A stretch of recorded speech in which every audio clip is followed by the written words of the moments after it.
We have so many children that are coming online now and spending time on digital devices that they're interacting with things like YouTube, like Facebook, like all of the various other social networks, which were originally designed for adults and which were originally designed to capture a huge amount of personal data and personal information.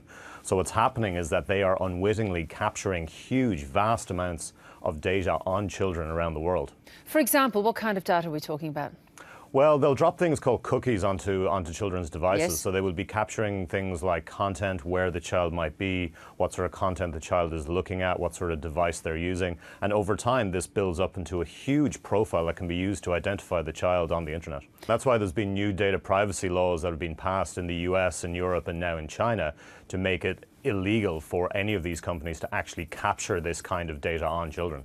And do you believe there need to be the same data privacy laws here in Australia too? Yeah, I think that's absolutely inevitable. And these data privacy laws have now been introduced into Europe.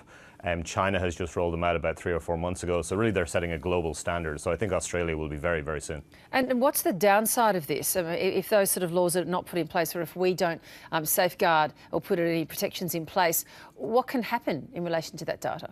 Well, you think about it for a second, and I mean, you've got all this information that is being captured, I mean, typically on an adult, let's say, when you log into Facebook, and yeah. This information is being shared with hundreds of companies behind the scenes that you don't know about on the internet. So you think about the same thing with children, and you've got personal data on 7-year-olds and 8-year-olds and 9-year-olds being shared in all sorts of places that no one has any visibility on. And it's just inevitable that something bad is going to happen here, which we've already seen on the adult side with things like Cambridge Analytica.